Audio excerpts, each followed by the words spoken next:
Are you familiar with the either or and the parallel BPMN gateway, but as soon as it comes to the inclusive or the event-based gateway, you are full of confusion and don't know how to use them or how to read them?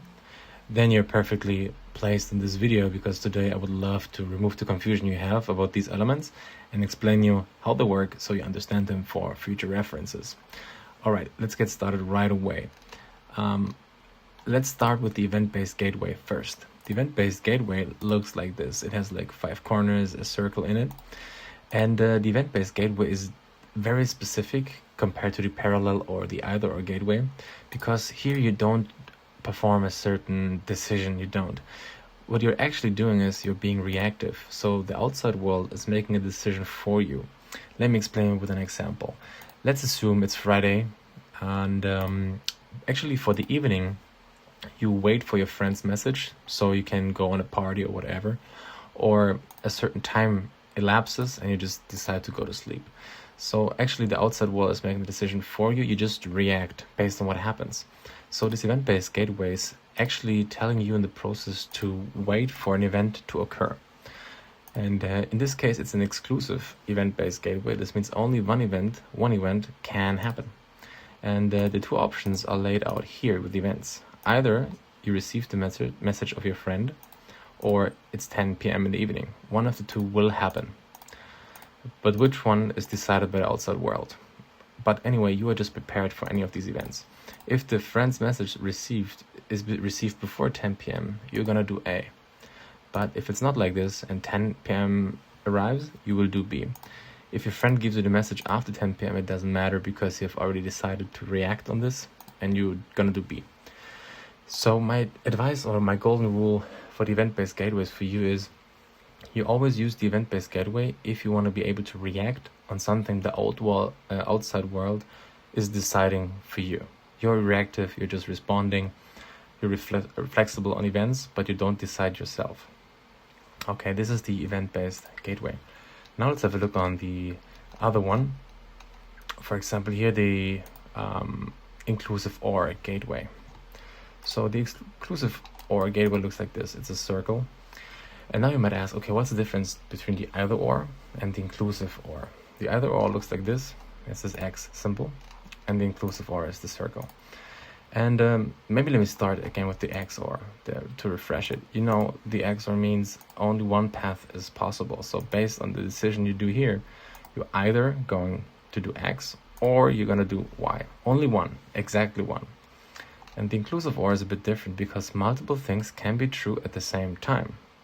For example, let's say you're checking something, you're checking the value of a number. And the question is, what is the value of this number? And for example, you have the condition it's bigger or greater than 0, it's greater than 10, or it's smaller or equal 0. And of course, multiple things can be true at the same time. Let's say the number is 100.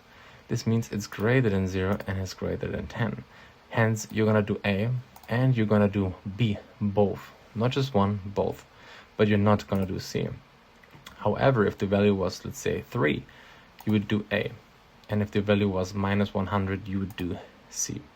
Okay, and that's the difference. This inclusive OR enables you to have multiple statements to be true at the same time. Hence, multiple tokens will be generated and multiple activities will be performed. However, with the XOR, only one can be true. And even if you would do the same here, if you would say it's greater than 0, and here you would say, for example, it's greater than 10, let's say the number is also 100, only one will be executed, because it's an if-then-else statement. As soon as this first condition here, the greater 0, evaluates the true, the system is not going to check the other restrictions here, or the other conditions. It's not going to check it. The first is there, and then it's going to exit. It's going to exiting the flow, the path here. So you're going to do X, regardless that this condition also would be true. However, here, it would check this, evaluate this condition, and then also evaluate all the other conditions. So you got to keep that in mind. And my golden rule for you is use the inclusive OR if multiple things can be true at the same time. Regardless of this, generally I would recommend to not use it that often, the inclusive OR, if you can avoid it. Like if you can use it with multiple XOR gateways after another, maybe it could make sense. Me technically in my day-to-day job, to be honest, I don't use the inclusive OR that often. I use the XOR a lot, and I also use the event-based a lot, the event-based gateway quite often. And I hope this makes it up, the confusion about these gateways. And yeah, the golden rule is use the either or. If you're clear that's just one path, use the parallel gateway if all things have to happen in parallel. Use the inclusive OR if multiple things can be true at the same time. And use the event-based gateway if you want the world to decide for you, but you want to be reactive and respond to whatever happens, to whatever event is going to occur, and you're going to react to this. Also very important. I hope that helps. Let me know in the comments if you have more questions, if you get it now, or what especially is hard for you to understand. I know this is very counterintuitive, these events, especially inclusive OR is counterintuitive. So let me know where you have struggled, and also let me know if you use these elements in your projects already. And yeah, let's have a chat.